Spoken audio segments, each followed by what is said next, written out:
economic times. And you know, these things aren't panning out as advertised, and you've done the research, and you know, the press release says so many jobs.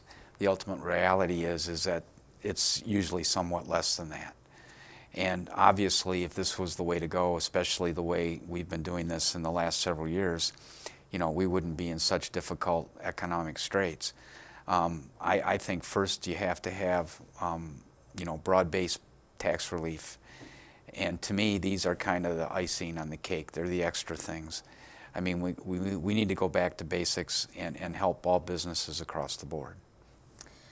I'm absolutely with you on those points. It's a necessity in this state to get our tax policy in order here. And you mentioned transparency.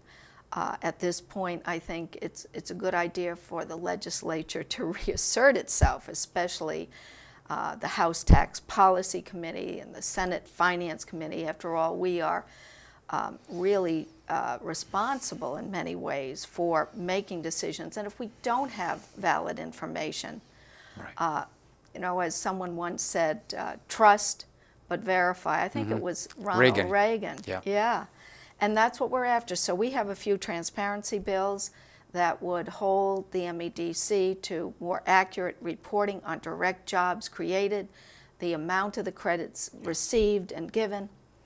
That feedback is really critical. And then put up some of this information on a website so businesses throughout Michigan, citizens, taxpayers in general would know. And finally, I guess we really do need to audit, maybe a random audit of the MEDC process to be sure we're getting the most bang for the buck, as you said. You know, are they delivering? Not one new net job has been created with all the handouts above just abating their tax liability. It's amazing. Yeah, and you know, part of the problem is back to that those public hearings we had around the state. You know, several businesses said, you know what, we can't afford to pay the surcharge. You know, this tax on the tax. You know, we're going to consider going out of business or going somewhere else. And so, you know, it's not as though you can, if you fix the big thing, the business tax and the like, there's probably not a press release that goes along with that, but there'll be a lot of little victories for people, retaining employment, maybe increasing employment. And I think in the end, you're going to generate as many or more jobs than this targeted approach. And it's not going to be such a drain on our treasury. I couldn't have said it better. In a nutshell, we can't continue to rob Peter to pay Paul. Right. We've got to clean it up. And I know over the next 2 years we're going to be very much focused in addressing those issues. But while I have you here, you're also chair of the Transportation Committee in the Senate. And I know that you've heard from any number of interests that our transportation system is far below what it should be, and if we are to be able to compete economically and spur the kind of economic development, job growth, we have to do something about our infrastructure.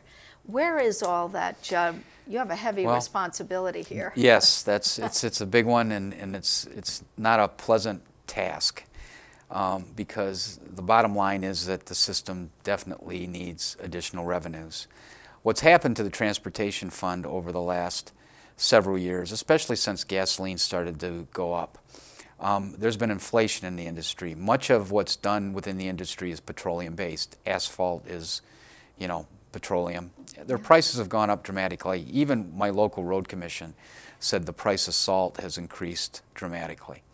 So they have that pressure. The other pressure is that because of the high price of gasoline, people are driving less. The gas tax is a tax on a gallon of gasoline. It doesn't expand with the price. So fewer gallons, fewer dollars coming into the transportation fund. And the other is fuel-efficient cars. So what you've had is a tremendous fall off in revenue. And I think the thing that illustrates that the best is that up until a couple years ago, you could assume that penny in the gas tax would bring in $50 million. Today, they're estimating it brings in 46. So you got an 8% drop. And then with the inflation in the industry, And this is part of our economic development too, to have a sound road system as well.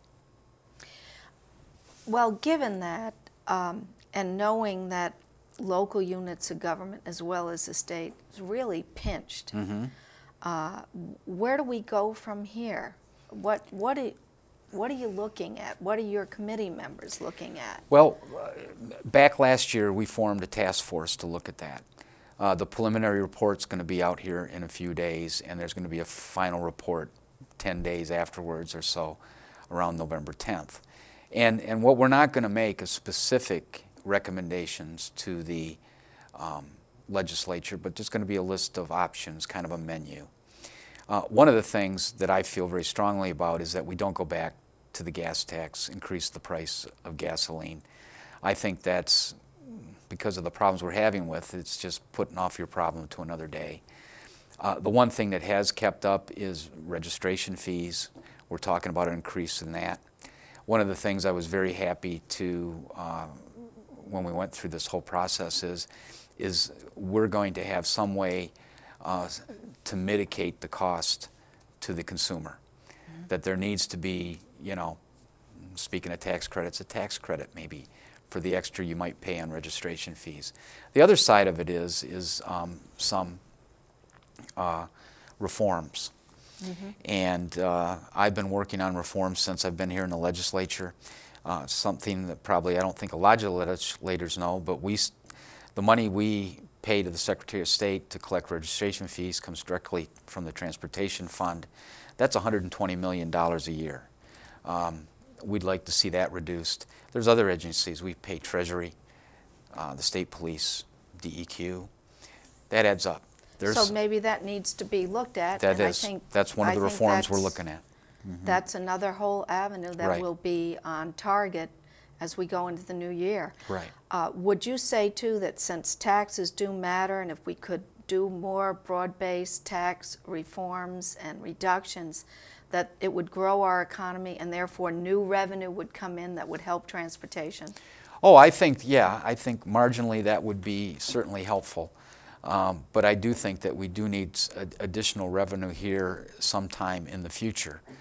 And, you know, if you look at what's happened is that the mix of taxes, the sales tax, the gas tax, it used to be that the gas tax was the majority of the tax you paid. Now that's expanded dramatically. We're also looking at a way to deal with that sales tax as well. Well, there's a lot to be still accomplished, yes. And I'm so glad we'll be working together. Yeah. Thank you for being my guest. Thanks.